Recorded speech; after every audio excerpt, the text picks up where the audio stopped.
नमस्कार सगळ्यांना, मी अमृता. तुमचं स्वागत आपल्या नवीन एका व्हिडिओमध्ये. तर आम्ही बसलो होतो हॉटेलमध्ये नाश्ता करण्यासाठी. सकाळ-सकाळ भूक लागली होती सगळ्यांना, कारण की घरून चहा-पाणी फक्त पिऊन आले होते आणि माझा उपवास होता ना, त्याच्यामुळे मी फक्त चहा घेतला आणि हे वडापाव सम्राटसाठी घेतले होते. मग त्यामध्ये पाव टाकून घेण्यासाठी. 2 खाणार नाही, पण 1-1.5 तर खाईनच तो, कारण की भूक लागली होती त्याला. त्याच्यामुळे तो घरी पण दूध नाही प्यायला, तो फक्त परीनेच थोडंफार खाल्लं होतं. मग त्याला भूक लागली होती, त्यानंतर पॅटीस मॅडमला मागवलं होतं परीला आणि तिच्या नातीच्या आणि आईच्या चालल्या होत्या गप्पा. माझ्या नातीच्या चालल्या होत्या गप्पा इथं बसून चालल्या त्यांच्या गप्पा. त्यानंतर आम्ही लगेच निघालो बाहेर जाण्यासाठी, म्हणजे गाडीमध्ये बसण्यासाठी. तर आमची आजी सासू आहे, माझी आणि आजी सासूची चालल्या होत्या गप्पा इथं. बोलायचं आमचं काम चाललं होतं.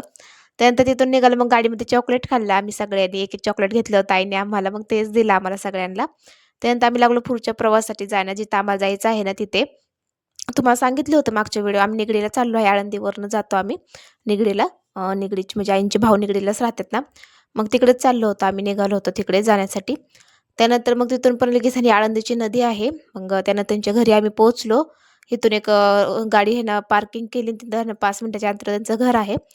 त्यानंतर घरी आलं तर सम्राटचं लगेच आल्यालाच खायचं काम चालू झालं आणि इथं मुलगा पण होता एक, म्हणजे आईंच्या भावाचं, म्हणजे आईंच्या भावाची मुलगीचा मुलगा होता हा. तर मुलगा चाललं त्याचं खायचं काम चाललं होतं. त्यानंतर आहे ना, इथं चालू झालं कीर्तन चालू झालं, म्हणजे फुलं पडतात ना 12 वाजता. ते कीर्तन इथं कार्यक्रम चालू झाला होता. कीर्तनाचा चालू झाला होता इथं. सांगत होते असं भरपूर काही सांगत होते. त्यानंतर ते झालं 12 वाजता कार्यक्रम सगळ्यांचा झाला उरकून. त्यानंतर 6 वाजता जेवाया घातल्या. म्हणजे ना, जे आता गेलेत ना आजी, आहे ना, ती म्हणजे ना सवासणी होऊन गेल्या होत्या, म्हणजे वारल्या होत्या. त्याच्यामुळं सवासणी जेवायला घातल्या होत्या. त्यानंतर मी जेवायला नाही बसले, कारण की माझा उपवास असल्यामुळं मी खिचडी करणार होते सगळ्यांसाठी आणि बरेच जणांचा उपवास होता इथं. त्याच्यामुळं सगळ्यांसाठी भरपूर खिचडी भिजू घातली होती इथल्या मावशींनी. मग ती करणार होत्या. त्यानंतर मिक्सरमध्ये सगळं वाटून घेतलं, मिरची आपली आणि बटाटा चिरून घेतला. त्यानंतर मी लागले माझ्या पुढच्या कामाला. सगळेजण बाहेर जेवत होते ना, मग चला म्हटलं हे तर करून घेते मी. कारण की आता पाहुण्यांच्यामध्ये आलं तर बसायचं कसं आपण, नाही का? आणि नवीन पण नाही, जुनेच आहे, त्याच्यामुळं आपलं येणं-जाणं सारखं होतंच. त्याच्यामुळे म्हणलं चला मी खिचडी करून घेते पहिल्यांदा तर. बाकीचे सगळेजण बाहेरच होते, कोण वाढायचं करायचं होतं.